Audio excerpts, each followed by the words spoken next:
제21장 종에 관한 법.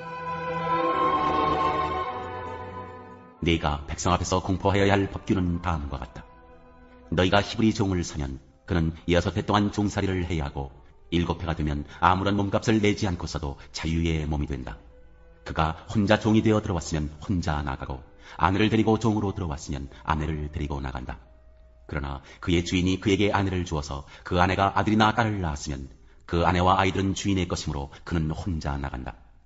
그러나 그 종이 나는 나의 주인과 나의 처자를 사랑하므로 혼자 자유를 얻어 나가지 않겠다 하고 선언하면 주인은 그를 하나님 앞으로 데리고 가서 그의 귀를 문이나 문설주에 대고 송곳으로 뚫는다. 그러면 그는 영원히 주인의 종이 된다.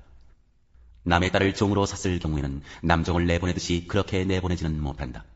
주인이 아내로 삼으려고 그 여자를 샀으나 그 여자가 마음에 들지 않으면 그는 그 여자에게 몸값을 얹어서 그 여자의 아버지에게 되돌려보내야 한다. 그가 그 여자를 속인 것이므로 그 여자를 외국 사람에게 팔아서는 안 된다. 그가 그 여종을 자기의 아들에게 주려고 샀으면 그는 그 여자를 딸처럼 대접하여야 한다. 한 남자가 아내를 두고 또 다른 아내를 맞아들였을 때 그는 그의 첫 아내에게 먹을 것과 입을 것을 줄여서 주거나 그 아내와 부부관계를 끊어서는 안 된다. 그가 그의 첫 여자에게 이 3가지 의무를 다하지 않으려거든 그 여자를 자유롭게 풀어주고 아무런 몸값도 받지 않아야 한다. 폭력에 관한 법. 사람을 때려서 죽인다는 반드시 사형에 처하여야 한다. 그가 일부러 죽인 것이 아니라 실수로 죽였으면 내가 너희에게 정하여 주는 것으로 피신할 수 있다. 그러나 홧김에 일부러 이웃을 죽인 자는 나의 제단으로 피하여 오더라도 끌어내서 죽여야 한다. 자기 부모를 때린 자는 반드시 사형에 처하여야 한다. 사람을 유배한 자는 그 사람을 팔았든지 자기가 데리고 있든지 반드시 사형에 처하여야 한다. 자기 부모를 저주하는 자는 반드시 사형에 처하여야 한다.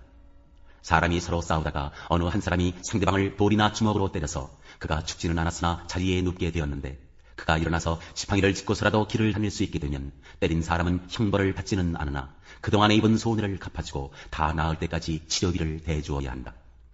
어떤 사람이 자기의 남종이나 여종을 몽둥이로 때렸는데 그 종이 그 자리에서 죽으면 그는 반드시 형벌을 받아야 한다. 그러나 그들이 하루나 이틀을 더 살면 주인은 형벌을 받지 않는다. 종은 주인의 재산이기 때문이다.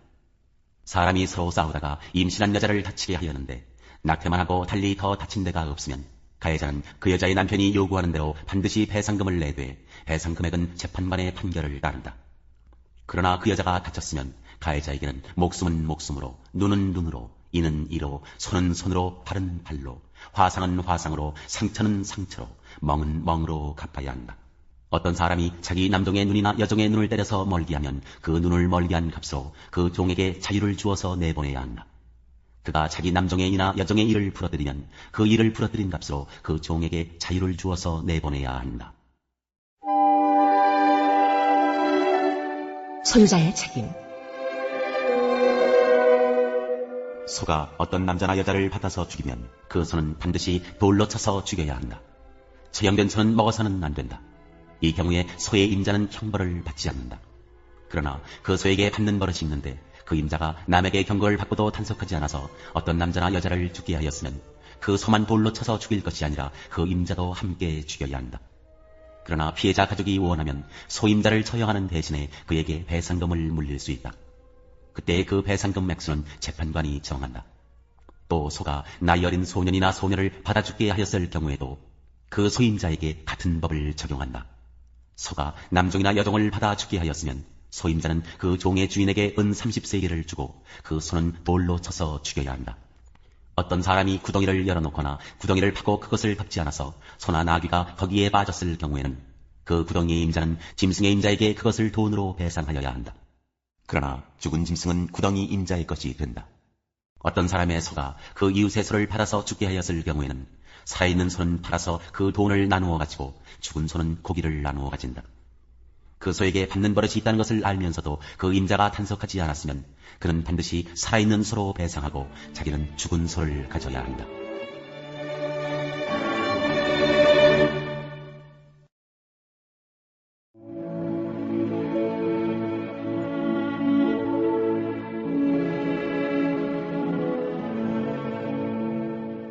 제24장 예수의 부활.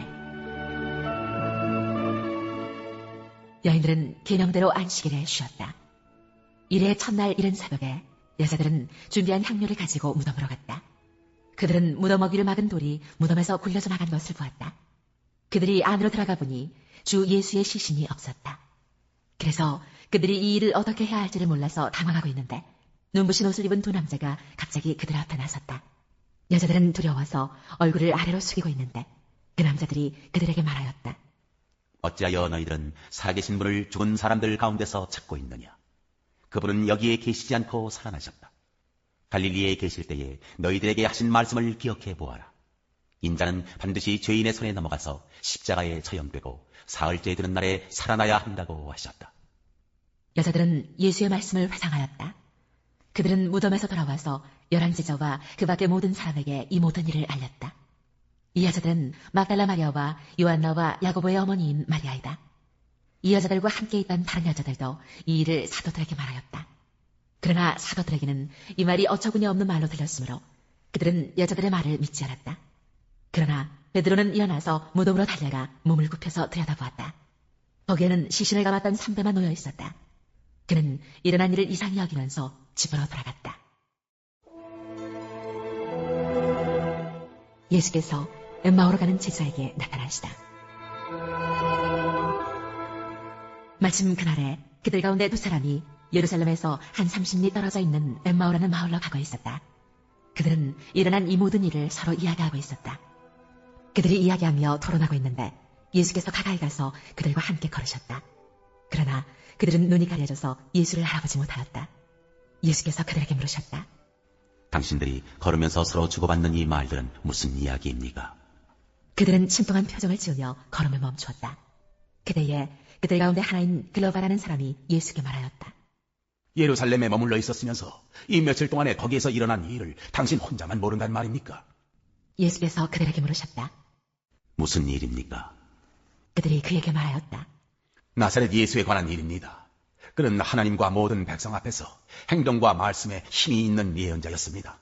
그런데 우리의 대제사장들과 지도자들이 그를 넘겨주어서 사형 선고를 받게 하고 십자가에 못 박아 죽였습니다. 우리는 그분이야말로 이스라엘을 구원하실 분이라는 것을 알고서 그분에게 소망을 걸고 있었던 것입니다. 그뿐만 아니라 그런 일이 있은 지 벌써 사흘이 되었는데 우리 가운데서 몇몇 여자가 우리를 놀라게 하였습니다. 그들은 새벽에 무덤에 갔다가 그의 시신을 찾지 못하고 돌아와서 하는 말이 천사들의 환상을 보았다는 것입니다. 천사들이 예수가 살아계신다고 말했다는 것입니다. 그래서 우리와 함께 있던 몇 사람이 무덤으로 가서 보니 그 여자들이 말한 대로였고 그분은 보지 못하였습니다. 예수께서는 그들에게 말씀하셨다. 어리석은 사람들입니다.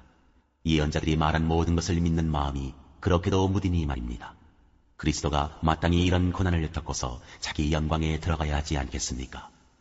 그리고 예수께서는 모세와 모든 예언자에서부터 시작하여 성경 전체에서 자기에 관하여 써놓은 일을 그들에게 설명하여 주셨다. 그 두 길소는 자기들이 가려고 하는 마을에 가까이 이르렀다. 그런데 예수께서는 더 멀리 가는 척하셨다. 그러자 그들은 예수를 만류하여 말하였다. 저녁 때가 되고 날이 이미 저물었으니 우리 집에 묵으십시오. 예수께서 그들의 집에 묵으려고 들어가셨다. 그리고 그들과 함께 음식을 잡수시려고 앉으셨을 때에 예수께서 빵을 들어서 축복하시고 떼어서 그들에게 주셨다. 그제서야 그들의 눈이 열려서 예수를 알아보았다. 그러나 한순간에 예수께서는 그들에게서 사라지셨다. 그들은 서로 말하였다. 길에서 그분이 우리에게 말씀하시고 성경을 풀이하여 주실 때에 우리의 마음이 우리 속에서 뜨거워지지 않았습니까? 그들이 곧바로 일어나서 예루살렘에 돌아와서 보니 11제자와 또 그들과 함께 있던 사람들이 모여 있었고 모두들 주님께서 확실히 살아나시고 시몬에게 나타나셨다 하고 말하고 있었다. 그래서 그 두 사람도 길에서 겪은 일과 빵을 떼실 때에 비로소 그를 알아보게 된 일을 이야기하였다. 11제자에게 나타나시다. 그들이 이런 이야기를 하고 있을 때에 예수께서 몸소 그들 가운데 들어서서 말씀하셨다. 너희에게 평화가 있어라. 그들은 놀라고 무서움에 사로잡혀서 유령을 보고 있는 줄로 생각하였다. 예수께서는 그들에게 말씀하셨다. 어찌하여 너희는 당황하느냐? 어찌하여 마음에 의심을 품느냐? 내 손과 내 발을 보아라. 바로 나다. 나를 만져보아라. 유령은 살과 뼈가 없지만 너희가 보다시피 나는 살과 뼈가 있다. 이렇게 말씀하시고 그는 손과 발을 그들에게 보이셨다. 그들은 너무 기뻐서 아직도 믿지 못하고 놀라워하고 있는데 예수께서 그들에게 말씀하셨다. 여기에 먹을 것이 좀 있느냐? 그래서 그들이 예수께 구운 물고기 한 토막을 드렸다. 예수께서 받아서 그들 앞에서 잡수셨다. 예수께서 그들에게 말씀하셨다. 내가 전에 너희와 함께 있을 때에 너희에게 말하기를 모세의 율법과 예언서와 시편에 나를 두고 기록한 모든 일이 반드시 이루어져야 한다고 하였다. 그때에 예수께서는 성경을 깨닫게 하시려고 그들의 마음을 열어주시고 그들에게 말씀하셨다. 이렇게 기록하였다. 곧 그리스도는 고난을 겪으시고 사흘째 되는 날에 죽은 사람들 가운데서 살아나실 것이며 그의 이름으로 죄사함을 받게 하는 회개가 모든 민족에게 전파될 것이다 하였다. 예루살렘에서부터 시작하여 너희는 이 일의 증인이다. 보아라, 나는 내 아버지께서 약속하신 것을 너희에게 보낸다. 그러므로 너희는 위로부터 오는 능력을 입을 때까지 이 성에 머물러 있어라. 하늘로 올라가시다. 그리고 예수께서는 그들을 밖으로 베다니까지 데리고 가서 손을 들어 그들을 축복하셨다. 예수께서는 그들을 축복하시는 가운데 그들에게서 떠나 하늘로 올라가셨다. 그들은 예수께 경배하고 크게 기뻐하면서 예루살렘으로 돌아가서 하나님을 찬양하면서 날마다 성전에서 지냈다.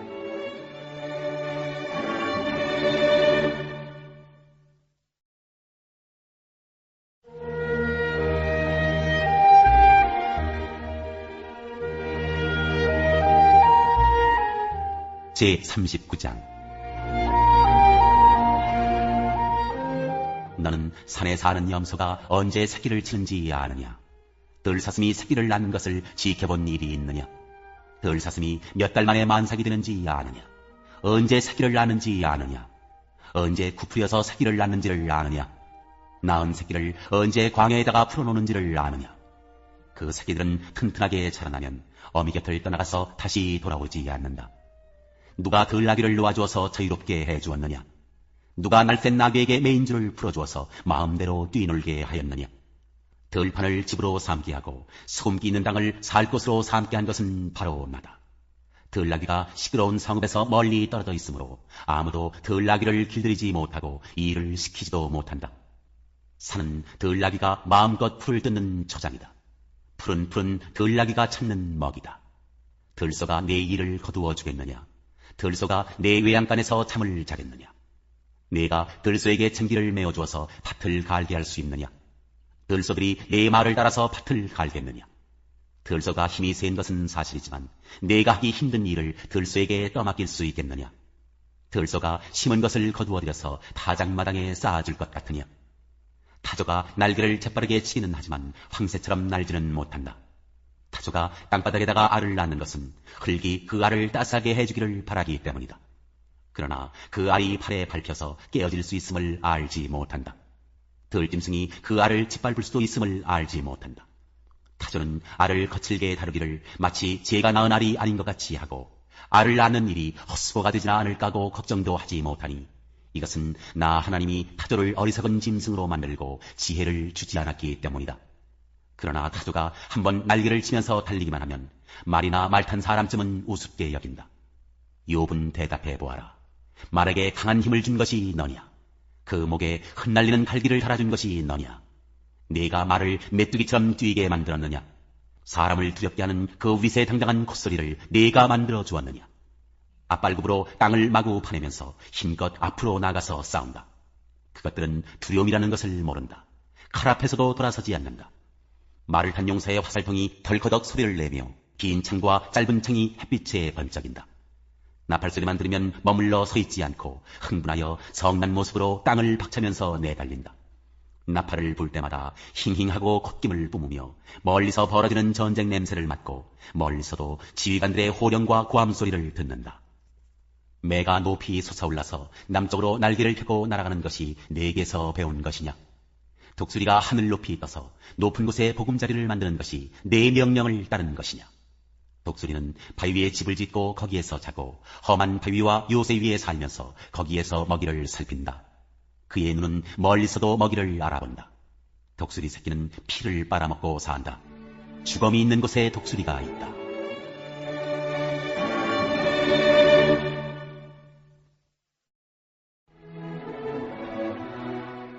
제9장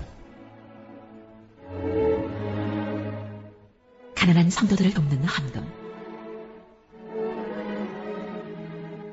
유대에 있는 성도들을 돕는 일을 두고 나는 더 이상 여러분에게 글을 써보낼 필요가 없습니다. 여러분의 열성을 내가 알고 있기 때문입니다. 나는 마케도니아 사람들에게 아가야에서는 지난해부터 준비가 되어 있다 하고 자랑하고 있습니다. 여러분의 열성을 듣고서 많은 사람이 분발하였습니다. 내가 이 형제들을 보낸 것은 우리가 이 일로 여러분을 자랑한 것이 헛된 말이 되지 않게 하려는 것이고, 내가 말한 대로 여러분이 준비하고 있게 하려는 것입니다. 혹시 마케도니아 사람들이 나와 함께 그리로 가서 여러분이 준비하고 있지 않은 것을 보게 되면 여러분은 말할 것도 없고 우리가 이런 확신을 가진 것 때문에 부끄러움을 당하지 않을까 하고 염려합니다. 그러므로 나는 그 형제들에게 청하여 나보다 먼저 여러분에게로 가서 여러분이 전에 약속한 선물을 준비해놓게 하는 것이 필요하다고 생각하였습니다. 이렇게 해서 이 선물은 마지못해서 낸 것이 아니라 기쁜 마음으로 마련한 것이 됩니다. 요점은 이러합니다. 적게 심는 사람은 적게 거두고 많이 심는 사람은 많이 거둡니다. 각자 마음에 정한 대로 해야 하고 아까워하면서 내거나 마지못해서 하는 일은 없어야 합니다. 하나님께서는 기쁜 마음으로 내는 사람을 사랑하십니다. 하나님께서는 여러분에게 온갖 은혜가 넘치게 하실 수 있습니다. 그러므로 여러분은 모든 일에 언제나 쓸 것을 넉넉하게 가지게 되어서 온갖 선한 일을 얼마든지 할 수 있습니다. 이것은 성경에 기록한 바 그가 가난한 사람들에게 아낌없이 뿌려주셨으니 그의 의가 영원히 있다 한 것과 같습니다. 심는 사람에게 심을 씨와 먹을 양식을 공급하여 주시는 하나님께서 여러분에게도 씨를 마련하여 주시고 그것을 여러 갑절로 늘려주시고 여러분의 의의 열매를 증가시켜 주실 것입니다. 하나님께서 여러분을 모든 일에 부유하게 하심으로 여러분이 후하게 헌금을 하게 될 것입니다. 우리가 여러분의 헌금을 전달하면 많은 사람이 하나님께 감사를 드리게 될 것입니다. 여러분이 수행하는 이 봉사의 일은 성도들의 궁핍을 채워줄 뿐만 아니라 많은 사람들로 하여금 하나님께 감사를 넘치게 드리게 할 것입니다. 여러분의 이 봉사의 결과로 그들은 하나님께 영광을 돌릴 것입니다. 그것은 여러분이 하나님께 순종하여 그리스도의 복음을 고백하고 또 그들과 모든 다른 사람에게 너그럽게 도움을 보낸다는 사실이 입증되었기 때문입니다. 그들은 또한 여러분에게 주신 하나님의 넘치는 은혜 때문에 여러분을 그리워하면서 여러분을 두고 기도할 것입니다. 말로 다 형언할 수 없는 선물을 주시는 하나님께 감사합니다.